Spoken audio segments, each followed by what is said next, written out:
नमस्कार दोस्तों, मैं हूं आपका दोस्त अतुल सिंघल। आप देख रहे हैं नमो इम्पैक्ट टीवी। दोस्तों, एक खबर मैंने पढ़ी और वो खबर ये है कि योगी आदित्यनाथ जो मुख्यमंत्री हैं यूपी के, उन्होंने एक स्टेटमेंट दिया जन्माष्टमी के दिन। और स्टेटमेंट में उन्होंने कहा कि एक रहेंगे तो नेक रहेंगे, बटेंगे तो कटेंगे, बांग्लादेश वाली गलती यहाँ नहीं होनी चाहिए। बहनों और भाइयों, राष्ट्र से बढ़कर के कुछ नहीं हो सकता, कुछ नहीं हो सकता।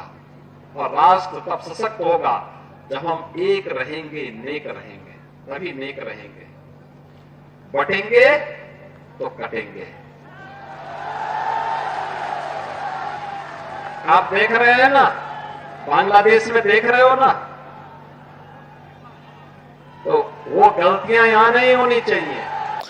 इसमें उन्होंने किसी का नाम नहीं लिया, पूरे देश को एक रहने का संदेश दिया है। बावजूद उसके उनके बयान पर एक विवाद छिड़ा हुआ है, आलोचना की जा रही है और ये विपक्ष एक नैरेटिव सेट करने की कोशिश कर रहा है कि उन्होंने इसमें हिंदू मुस्लिम करने का प्रयास किया है। हमारे साथ हैं डॉक्टर नंदकिशोर गर्ग।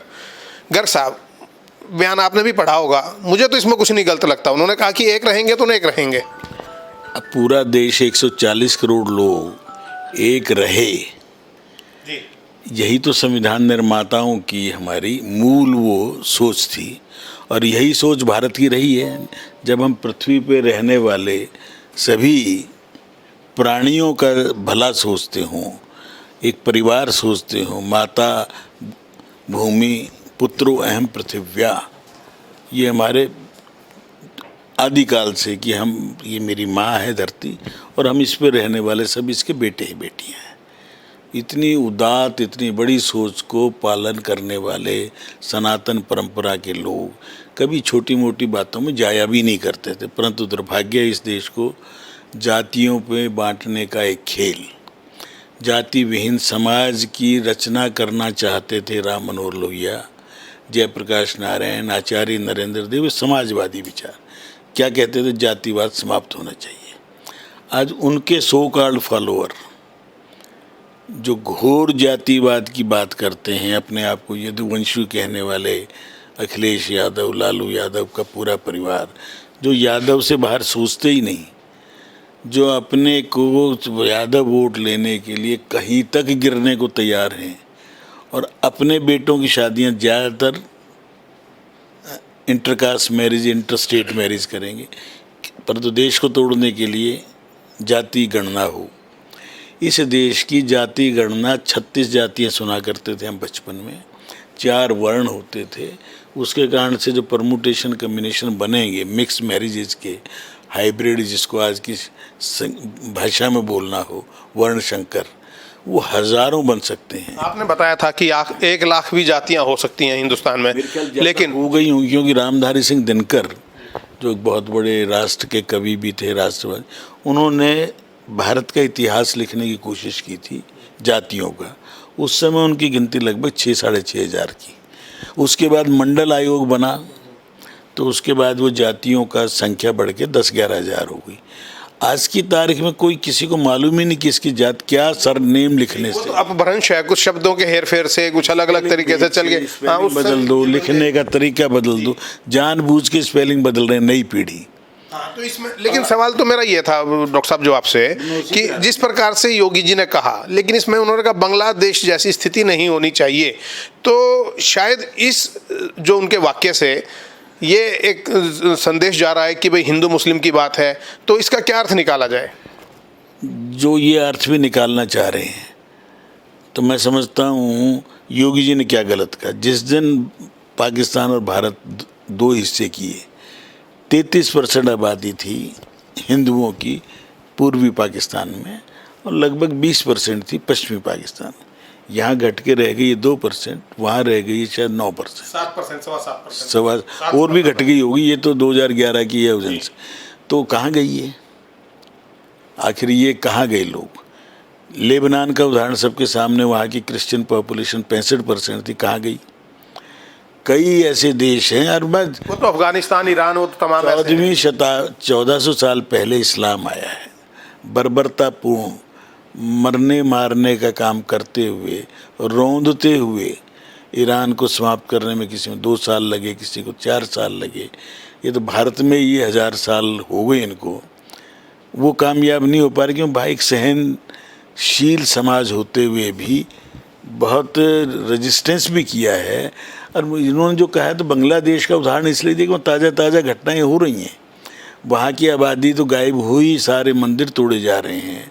इस्कॉन वाले तो सबसे सनातन परंपरा से भी बहुत सीधे लोग हैं। कहाँ गए वो? बौद्ध कहाँ गए? क्रिश्चियन कहाँ गए वहाँ के? ये सारी की सारी चीज़ें स्पष्ट नज़र आ रही हैं। जो आंख बंद करके केवल कुर्सी पे बैठने के लिए बात करने वाले लोग, जिनका ना कोई धर्म है ना ईमान है, जिनका इतना ज़्यादा मिक्सचर हो चुका है कि उनको ना जाति का ना पता ना किसी का। योगी जी क्या करें, एक रहेंगे तो हम नेक भी रहेंगे। नेक शब्द को भूल गए वो, और कटेंगे बटेंगे तो कटेंगे। तो स्पष्ट है जो आज भारत के 100 जिले ऐसे हैं जहाँ पर आज हिंदुस्तान में रहते हुए भी भारत अपनी परंपरा से तीज त्यौहार नहीं में 100 जिले बता रहा हूँ 650-700 में से। क्यों?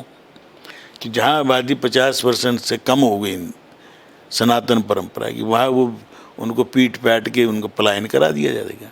तो योगी जी थोड़े स्पष्टवादी हैं, संत हैं, लेना देना कुछ है नहीं, राजनीति उनके लिए पेशा नहीं है। उन्होंने ये चिंता नहीं है कि मेरा बेटा बने, मेरा बेटा बने, मेरी बहू बने। वो तो जो बात सही लगेगी कहेगा। चाणक्य जो बात कह के गए थे, उस परंपरा का सौभाग्य से इस देश को एक मुख्यमंत्री मिला है। और वैसे भी अगर दूसरे धर्म एक रहते हैं और हिंदू धर्म के लोग एक रहें तो वैसे भी उसमें कुछ गलत नहीं है।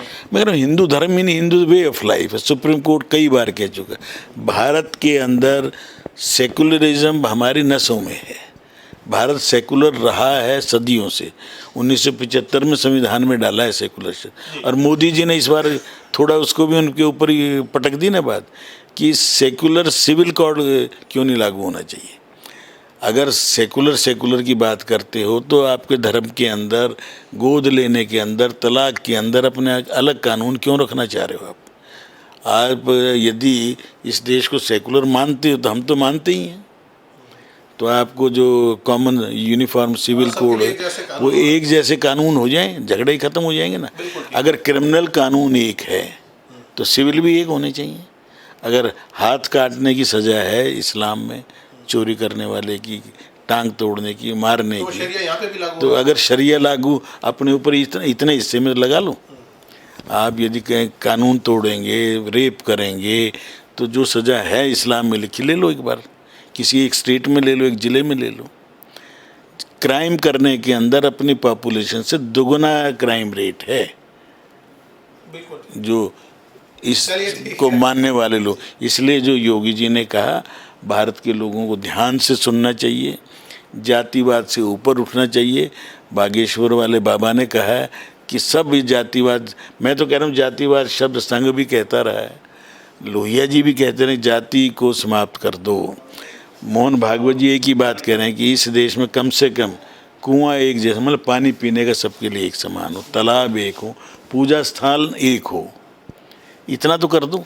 ठीक है जी, धन्यवाद। ठीक है, बहुत बहुत धन्यवाद। कुल मिलाकर योगी जी ने जो कहा है उसको उसी अर्थ में लेने की आवश्यकता है, ना कि अर्थ का अनर्थ करने की। और नमो इम्पैक्ट में आज इतना ही। नमस्कार।